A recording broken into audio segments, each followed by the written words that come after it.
Good morning. Thank you for joining me in this morning mindfulness practice. Let's set an intention this morning that today we're going to watch our attitude. We're going to take note of the words that we say, the thoughts that we think, our actions and behaviors. Are they helping us or hurting us? The words that come out of your mouth can form your life. And how often do we say things against ourselves? Just notice if you do that, notice how often you do that, and see if you can catch yourself. Is what I am about to say going to be helpful? Is it going to serve me or the other person?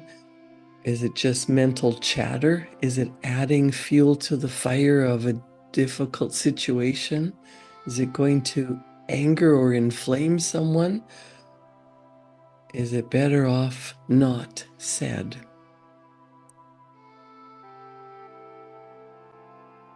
What about your thoughts?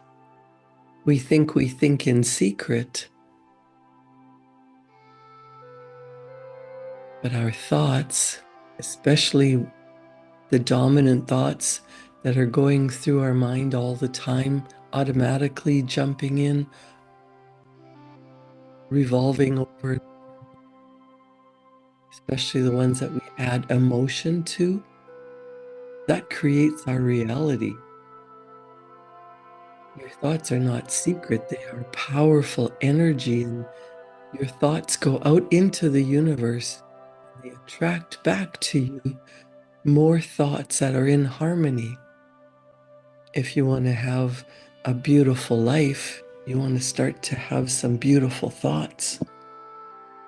To allow yourself to sit still, to sit quietly, no distractions, no multitasking, no divided attention, going back and forth between two things. Just sit still.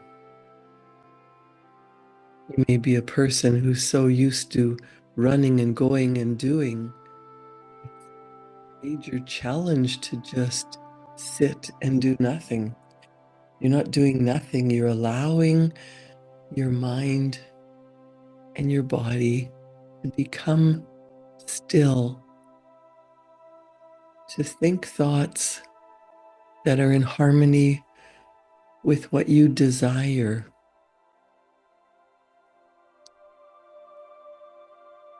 Take a deep breath in and out. Another deep breath in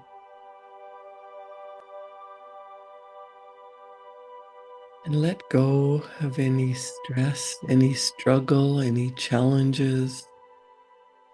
You can do more for yourself when you're relaxed.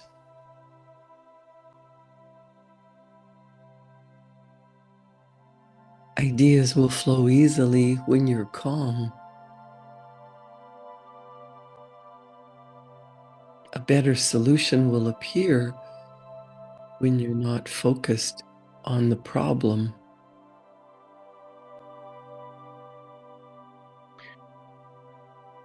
Have you ever noticed that an idea will hit you out of the blue when you're by yourself walking in nature or listening to beautiful music or in the shower because you're alone, you're relaxed?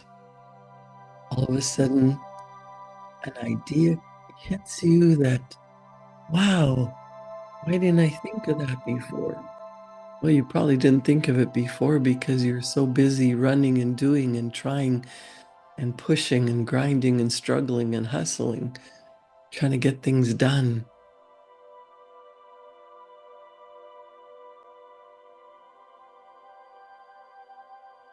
Machines will break down if they don't have a rest. And human beings are similar. You need rest as much as you need action. and doing. You need to take care of your body, your mind, and your spirit. We are all one, and we are all a triune human being. You've got a physical body. You have been gifted with an intellect. You can think, but you also have a divine spark of energy in you.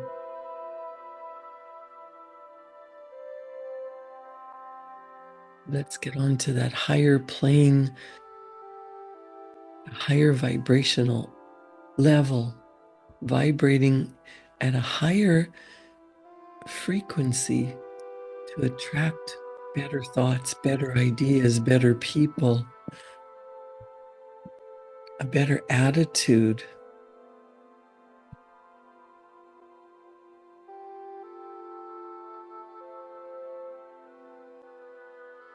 Bob Proctor suggests that nature gave a wonderful gift to most of her little creatures, a gift we call protective coloring, so that the deer blends into the forest, the fish blends into the stream, and the bird into the tree. But from one notable creature was this gift withheld. The human creature stands out like a sore thumb on any sort of terrain. I believe this is because the human was given a much greater gift. You and I have the godlike power to make our surroundings change to fit us. When you change or improve as a person, your environment and the surroundings change to reflect this improvement. Just as you can tell what a business is doing for a community by observing what the community is doing for the business, so can you, with a few notable exceptions, tell what a person is doing for the community by assessing what the community has done for the person. You can tell a lot about a person by carefully examining his or her environment. Bob Proctor says, contrary to popular belief, people are not the reflection of their environment nearly as much as we might think. Environment is a reflection of the people. Change the people for the better, and the environment will change for the better as well. Watch one person change, and that person will leave his or her old environment and seek out a new one that more closely reflects their emerging being. Our attitude is the environment we carry with us during the day. It proclaims to the world what we think of ourselves and indicates the sort of person we have made up our minds to be. It is the person we will become. You made up your mind to be a better person, a more loving person, a person who takes care of themselves, their environment, their family, their world. Bob Proctor was my mentor, and he says, yes, as we look at the fish, the bird, or the animals in the wild, we do marvel at how well nature has camouflaged them. But don't you think we should spend a little time being overwhelmed by our great gift of creative ability? Then all we have to do, then do all we can to develop and utilize this ability. Our environment, the world in which we live and work, is a mirror of our attitudes and expectations. Your living is determined not so much by what life brings to you as by the attitude you bring to life. not so much by what happens to you as by the way your mind looks at what happens. If you truly believe that you are co-creating your life with God, with the universe, with higher intelligence, that karma is always working, that the law of harvest, sowing and reaping is a constant universal law, then watch what you're thinking, watch what you're saying, watch what you're doing, what you're putting out into the vast universal energy is reflecting back to you your thoughts, your feelings, your actions.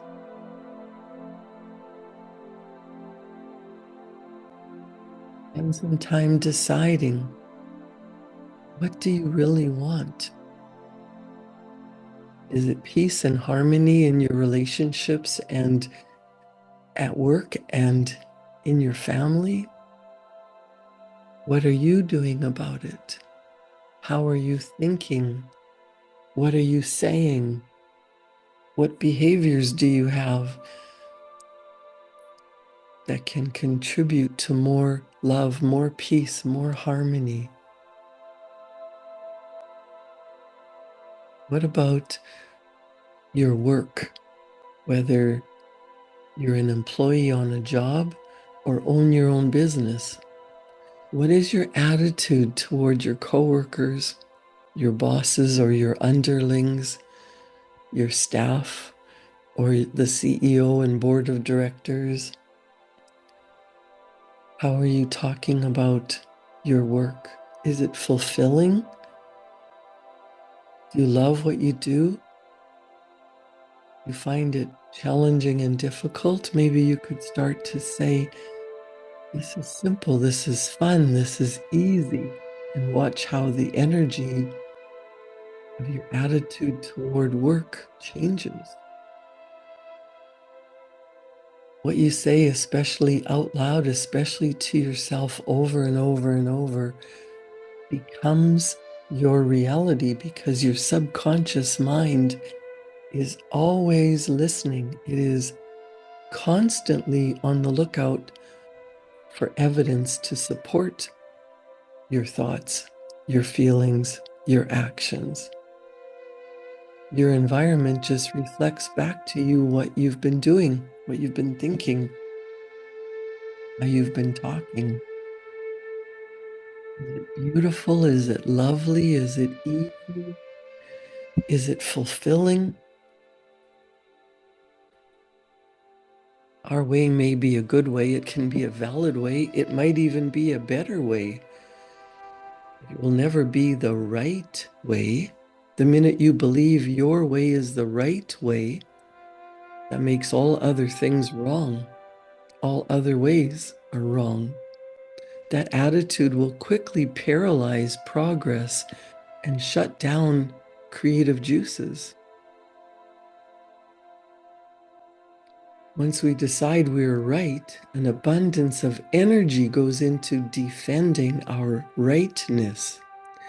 However, if we look at a situation objectively, we will quickly become aware that we're never right.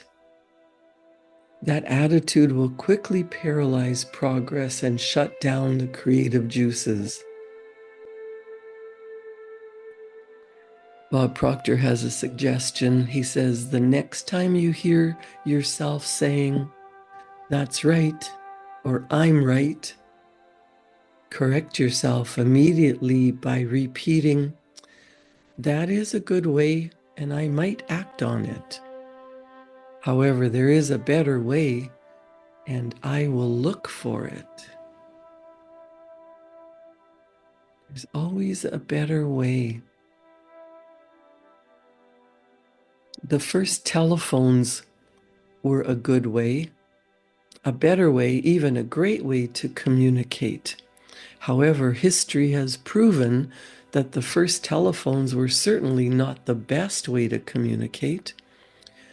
And by comparison with today's cell phones, hardly anyone even uses a landline anymore.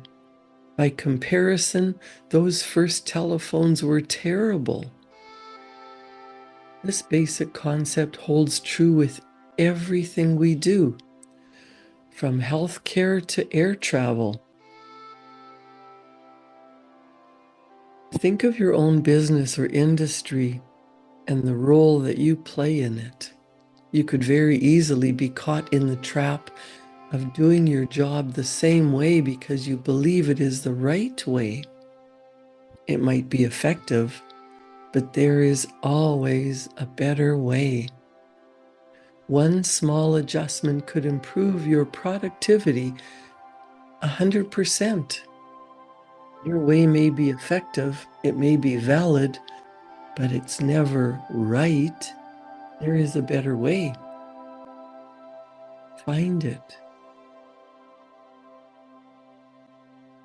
Think back to what happened during the pandemic when everything was shut down. Many people lost their jobs, and many found more productive, wonderful lives because they started to do things differently.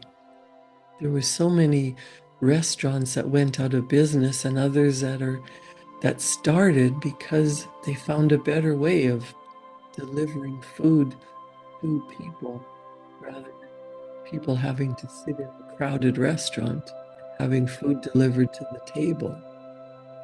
There's always a better way.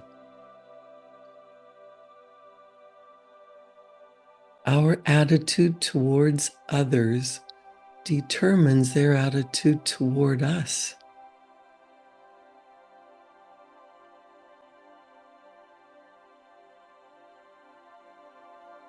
Honest disagreement is often a good sign of progress.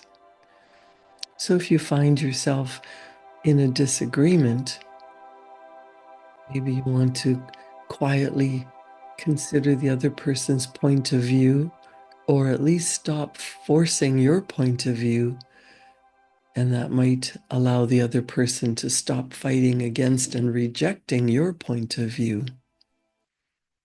When you think of a solution, when you think of an end goal, when you think of what you want to accomplish, there often is a fight, a challenge, a disagreement.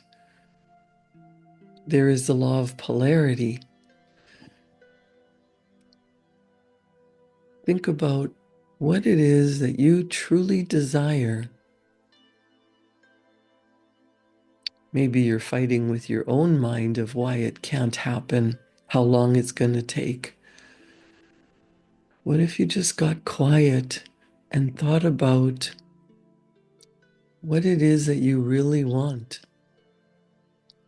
Embrace the calm. Allow solutions to flow in.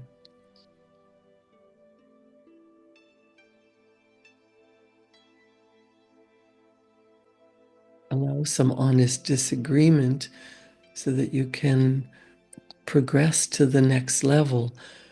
But don't shut things down by saying that'll never happen. It'll take too long. That's wrong.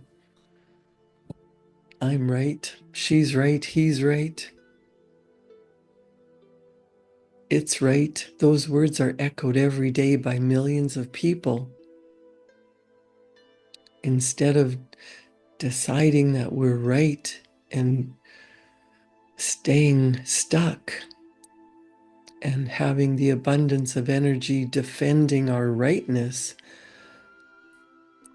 look at the situation objectively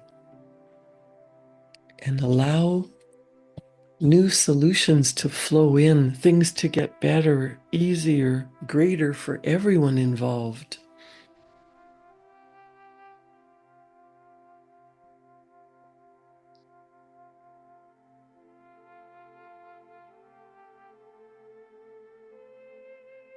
Nothing can stop the man with the right mental attitude from achieving his goal.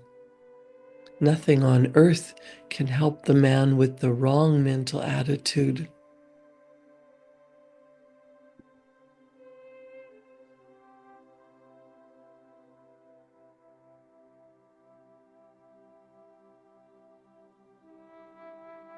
What is it that you want?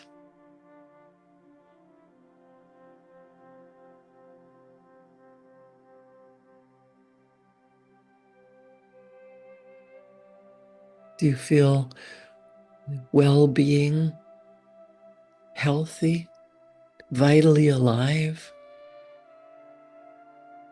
Setting an intention that today will flow easily,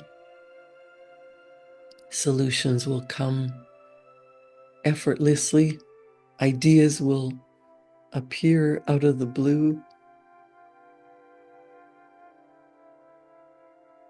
There's always a better way. Think about how you do your work. Is it with love and service from the heart, feeling purposeful, contributing to society, loving what you do, and allowing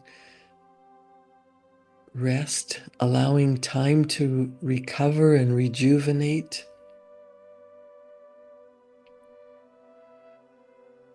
If you think about a swimmer, how they have a hard stroke and then they have a recovery stroke. The recovery stroke is just as important or more important than the productive stroke that pushes them through the water. Without an effective recovery stroke, they're not going to win the race. If you don't take time to nurture your mind, to take time to rest your body, to have some fun, you're going to wear yourself out. You won't be able to think about easy, effortless solutions because you're so focused on pushing and getting things done. Taking the time to rest and recover empowers you way beyond forcing.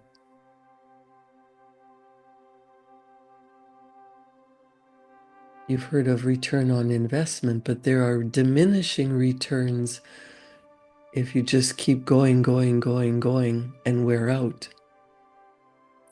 Think about all the things that you want to do that you've been putting off for some day. Allow yourself to participate in fun activities.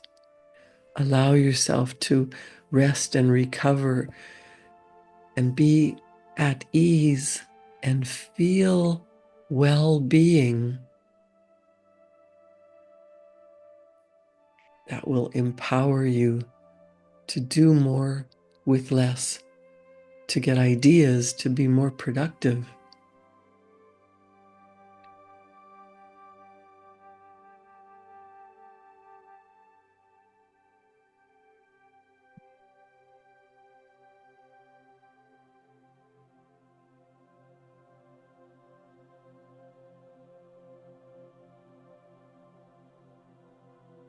There's 3 simple words I want you to think about today. Rise above it.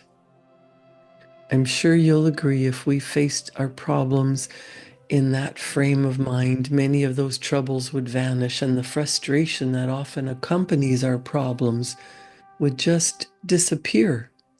Put it to the test today with the first problem that you're faced with. Just say, rise above it. Repeat that aloud. Rise above it. Viktor Frankl, who was a prisoner of war, who had everything stripped from him, and he survived the concentration camp and spent the rest of his life thriving. He said, everything can be taken from a man but one thing, the last of human freedoms, to choose one's attitude in any given set of circumstances, to choose one's own way. You have the ability to choose your attitude. to stop the fighting, to stop the I'm right, you're wrong, to stop and ask yourself, what do I really want?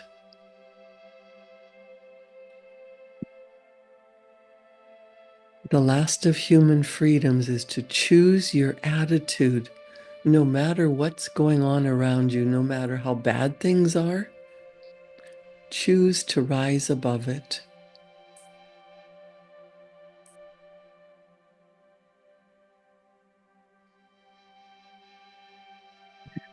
Whatever is happening in your world,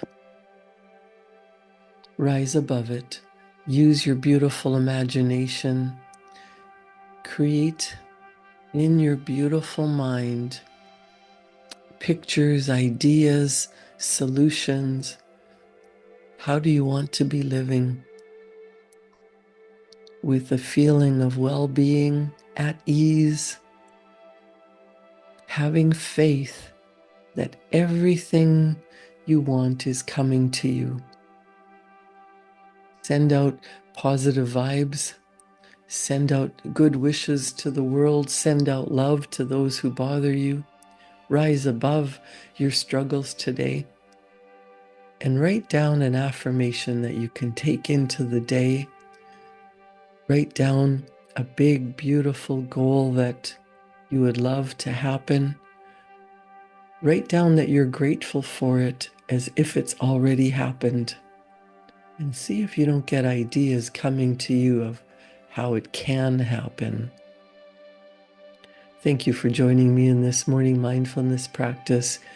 Create a beautiful day. I'll see you back here tomorrow morning at 7. Thank you.